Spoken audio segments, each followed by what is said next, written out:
the Great Library of Alexandria.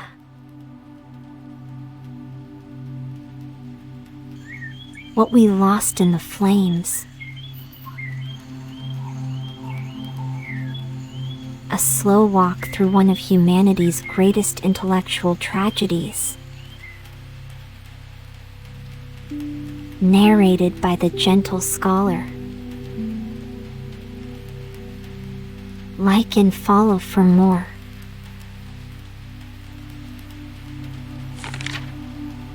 Prologue. A candle in the dark.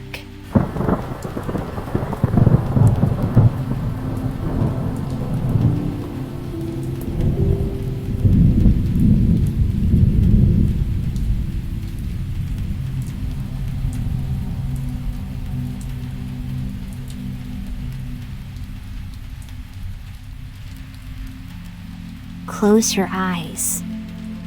Imagine the sound of parchment pages turning in a quiet hall. The soft flicker of oil lamps against rows of ancient scrolls. Casting giant, moving shadows on the magnificent roof of the building. The hush of sandals across marble floors. And in passages. Now picture this. A single building. So vast, so wise, so knowledgeable, that it held the sum of all known knowledge in the ancient world.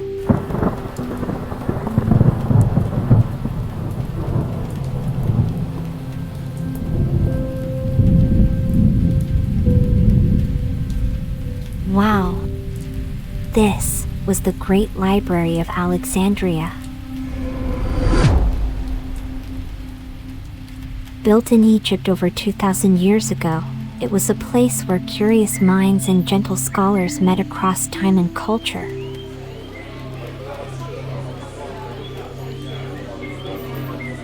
Egypt was the capital of the knowledgeable world.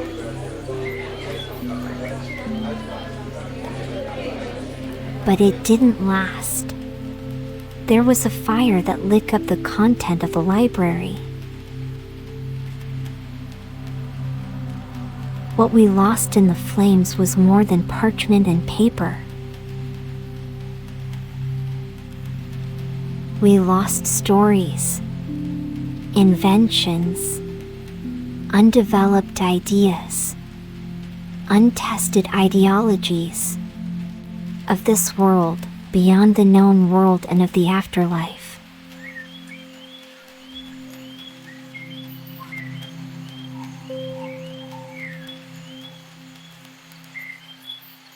And tonight, we'll walk through those corridors together. Slowly, gently, as if the fire hadn't yet touched the walls.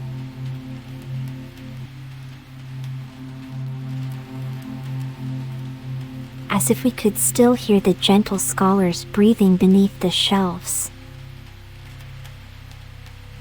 Let's begin. Chapter 1.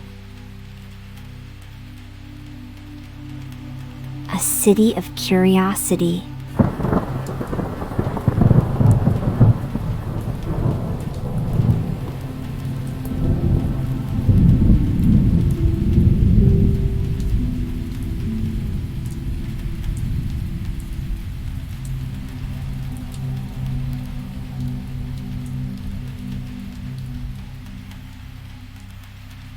The city of Alexandria was founded by Alexander the Great in 331 BCE. It sat on the edge of the Mediterranean, like a jewel between continents. Greek thinkers, Egyptian priests, Persian mathematicians, Indian astronomers, and African philosophers all crossed paths there. But Alexandria wasn't just a port of goods. It was a port of minds. And at the heart of that world stood its library. No ordinary building. It was part of a grand research center known as the Mausion, a temple to the Muses, the goddesses of knowledge and art. The goal? To collect the entire world's knowledge. Every scroll, every language, every idea. They sent ships across the known world. Any scroll found in trade was copied or kept. Some say they had as many as 400,000 scrolls. Others whisper it was closer to 700,000. But the numbers don't matter.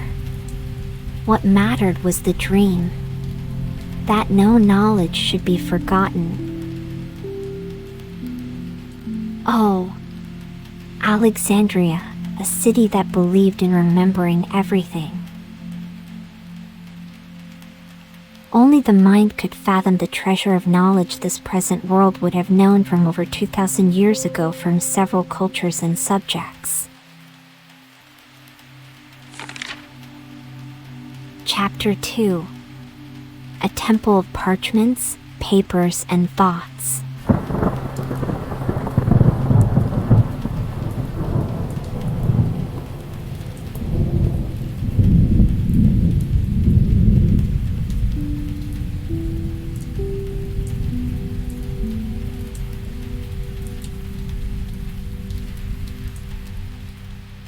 Inside the library, there were not just books, there were people.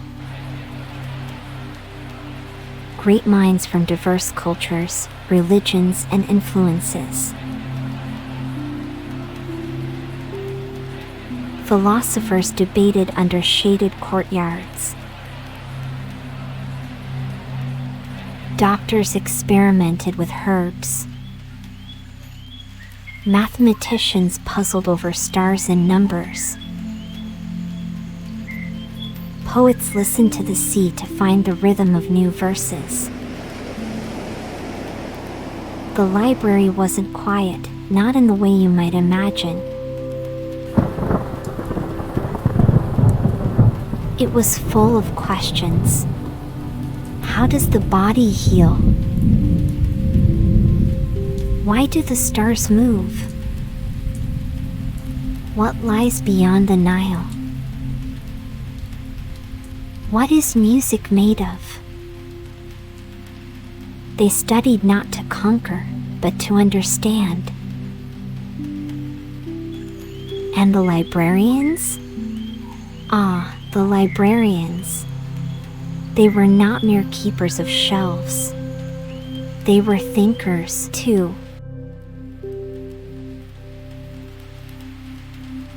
One of them was Eratosthenes, who calculated the circumference of the Earth with remarkable accuracy using just shadows and math.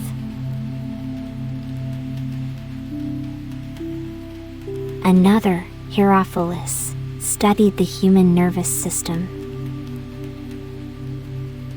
He was one of the first to describe the brain, not the heart, as the seat of thought. The Library of Alexandria was not just preserving knowledge. It was creating it. It was not a museum of the past, but a forge for the future. Chapter 3. What was lost?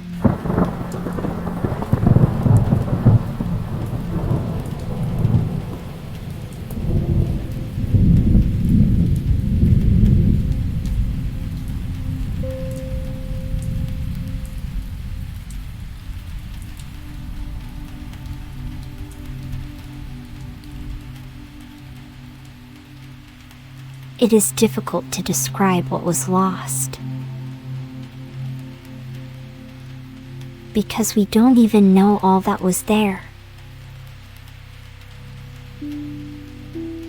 Several generations have all gone to the afterlife with parts of the passed down knowledge.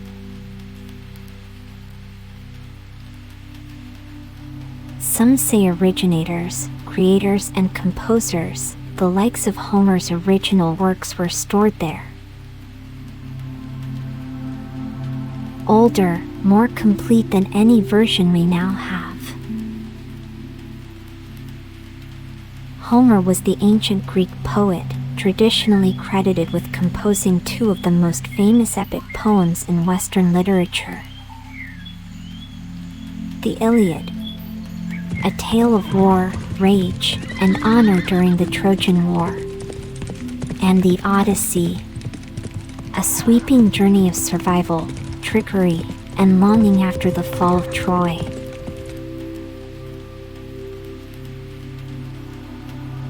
Scholars believe the Alexandrian librarians collected multiple versions of Homer's epics, including but definitely nowhere limited to the earliest, most complete versions of the Iliad and the Odyssey, perhaps with lost verses, alternate endings, or commentaries that were preserved on scrolls in Alexandria, and now, sadly, lost to history. Others claim lost plays from Euripides and Sophocles, and books from ancient Babylon, Persia, India, and Africa were tucked away in its scrolls. Imagine books on astronomy from Babylonian priests, mathematics from early Indian sages, medicines from Egyptian herbalists, from more than 2,000 years ago, gone not in a day, but over centuries. Fires, wars, neglect, each wave took a little more. But perhaps the saddest part is, no one seemed to protect it. Not truly. It faded like a candle slowly burning out. We lost not just facts but futures. Chapter 4. Did the library burn?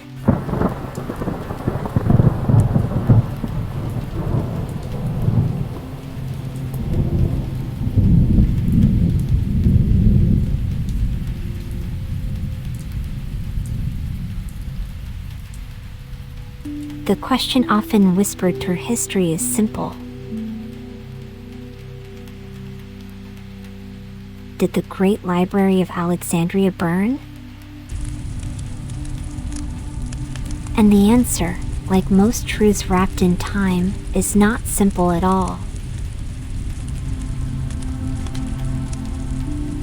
Yes, it burned.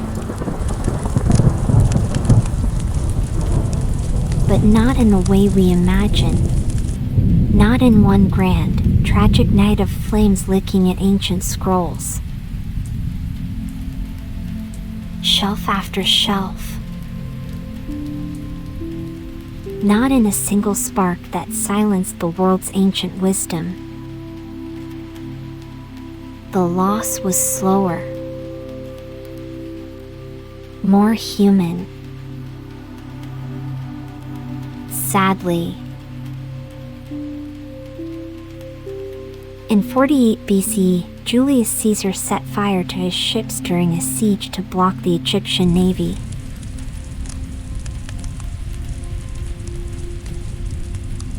The flames reached the docks, and some say they kissed the edges of the library's scroll houses.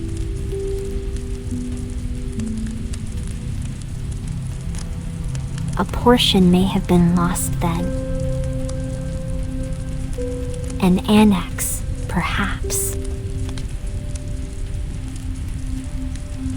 But the heart of the library lived on.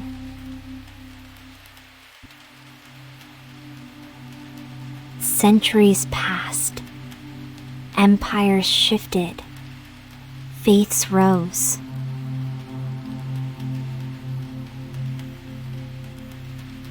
In the 4th and 5th centuries, a new power, Christianity, spread across Alexandria. As Christianity became dominant in the Roman Empire, many pagan institutions, like the Mauseion and its library, were seen as heretical or dangerous. Old knowledge was seen as evil or at best, wrong. Books became suspicious things. Some believed the Serapeum, a temple that may have held part of the library, was destroyed by Christian mobs in 391 CE. Centuries later, when the Arabs conquered Egypt, circa 642 CE, there are claims that some books were burned on the orders of Caliph Omar. Then came Hypatia, a woman of numbers, of stars, of thought.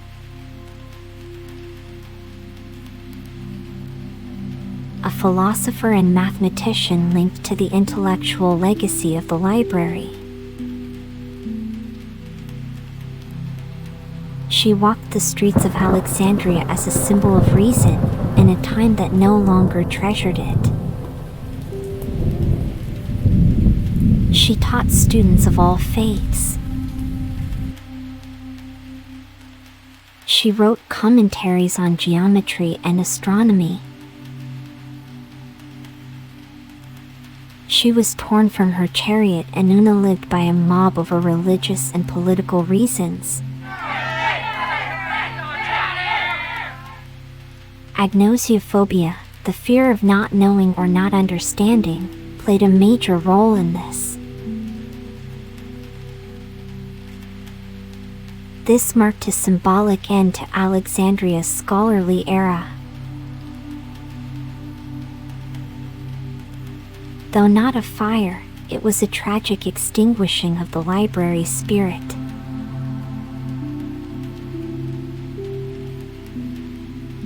It was a symbol, the last ember of an era.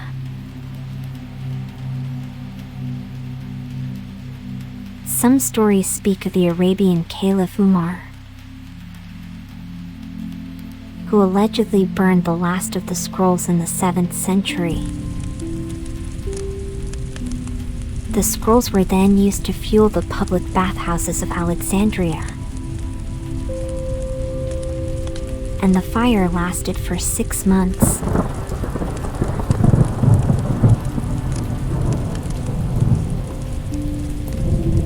But this tale came much later, and may be more myth than fact.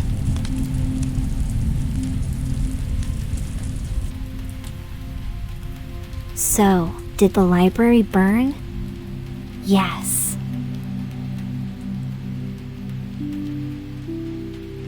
And also, no.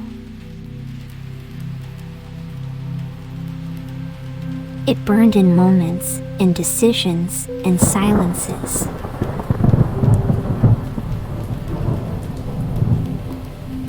In forgotten shelves. In stolen nights.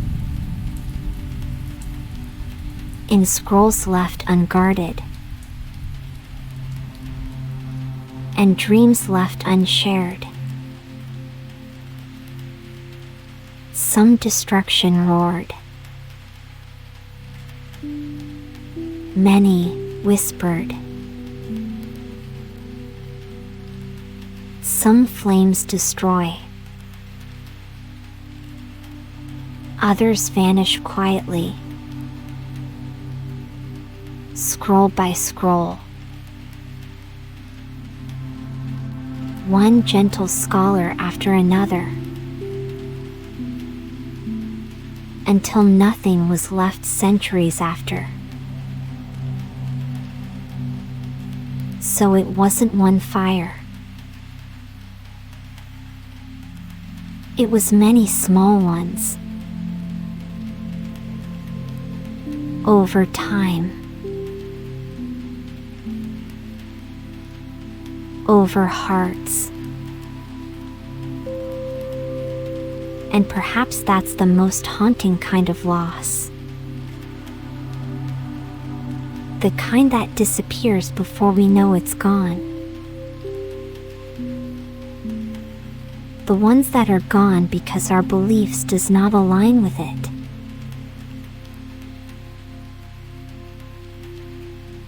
The ones we destroy because we fear the power they hold.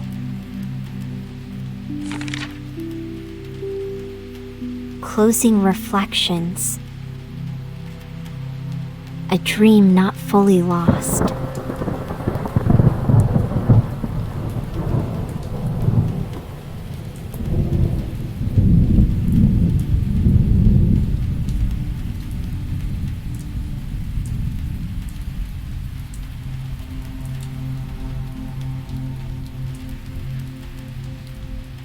As you drift now through your quiet mind, breathe gently. Let the pages of this story settle in your mind.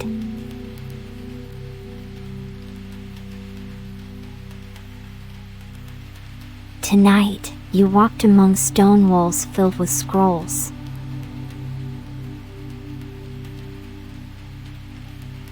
You listened to the sea beyond the columns.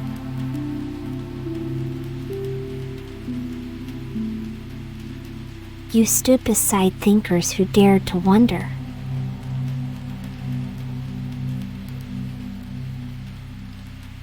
Remember, knowledge can be destroyed.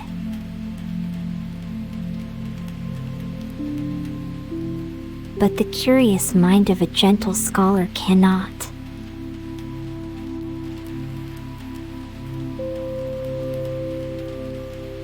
It lives on in you.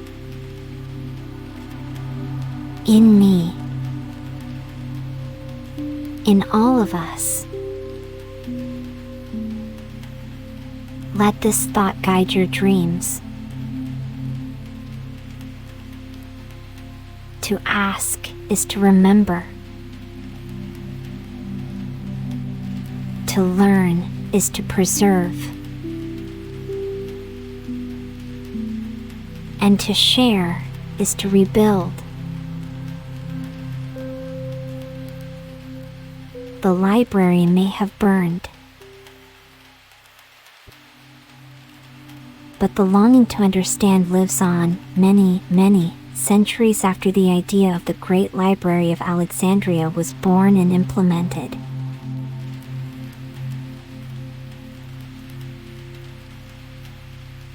Good night, gentle scholar.